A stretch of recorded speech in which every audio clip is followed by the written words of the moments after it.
Bonjour. Aujourd'hui, mon histoire s'intitule Histoire de cœur d'un papa et de sa fille.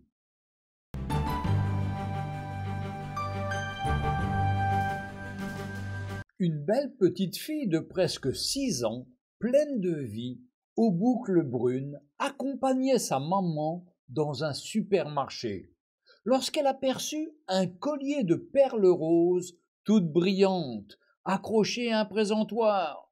Vous savez, ce genre de collier fabriqué en Chine. Oh, s'il te plaît, maman, est-ce que je peux l'avoir? Maman, je t'en supplie, s'il te plaît. Rapidement, la maman regarda le prix affiché sur l'étiquette, puis se retourna vers ses deux petits yeux marrons suppliants. 14,95 €, c'est presque 15 €. Tu sais, si tu les veux vraiment, tu peux faire des choses extra à la maison et je te donnerai de l'argent de poche. Et en un rien de temps, tu auras assez d'argent pour te l'acheter toi-même. Et ton anniversaire est seulement dans une semaine. Je suis certaine que mamie aura pensé à toi. De retour à la maison, Nelly vida sa tirelire en forme de petit mouton.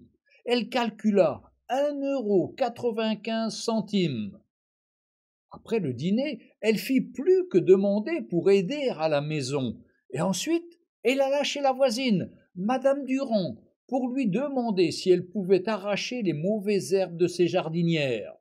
Elle reçut 4 €. À son anniversaire, sa grand-mère lui donna un billet de 10 €. Et, enfin, elle avait assez d'argent pour s'acheter le collier. Oh, Nelly adorait son collier. Elle était fière de le porter, car elle se sentait devenue comme une grande dame.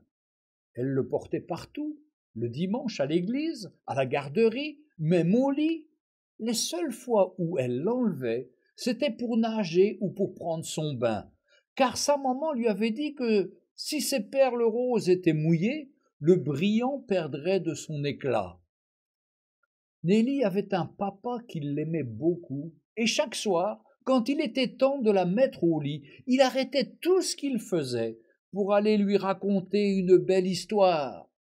Un soir, après avoir terminé son récit, il demanda à Nelly: Est-ce que tu m'aimes? Oh oui, papa, tu sais que je t'aime. Alors, donne-moi ton collier.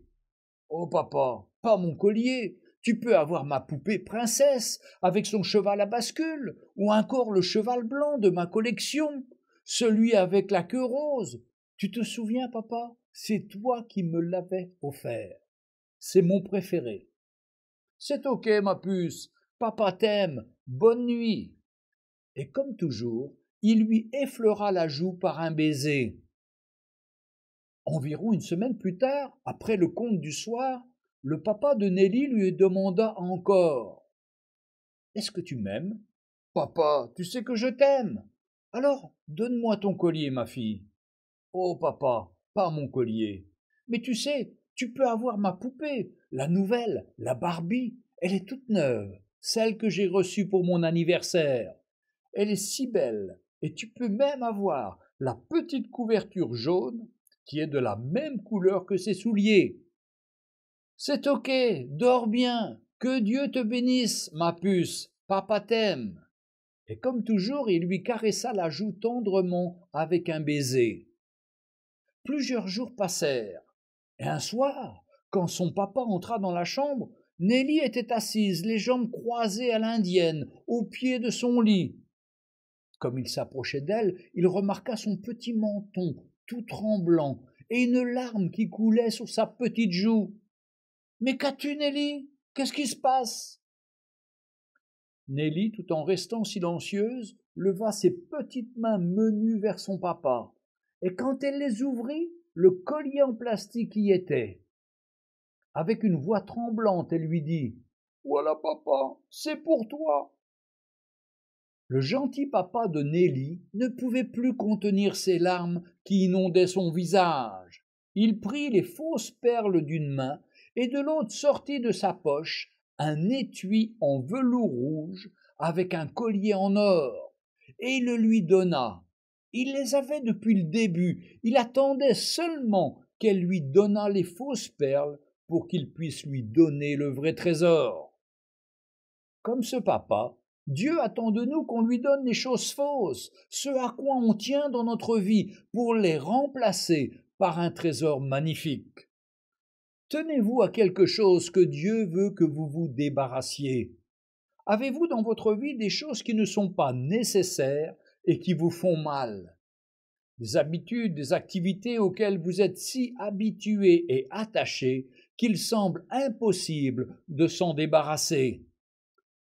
Parfois, c'est difficile de voir ce qu'il y a dans l'autre main, mais croyez en une chose, Dieu ne prendra jamais une chose à laquelle vous tenez sans la remplacer par quelque chose de plus utile pour votre vie. Dieu lui-même nous a donné ce qu'il avait de plus précieux, son Fils unique, Jésus-Christ. Lui seul peut changer votre vie de péché, votre vie misérable et triste, en une vie de paix et de joie. Dieu nous a donné le vrai trésor. L'avez-vous accepté?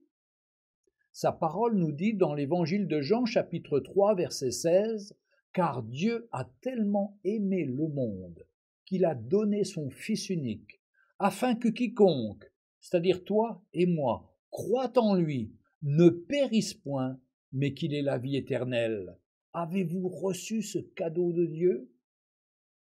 Il vous aime et il veut le meilleur pour vous.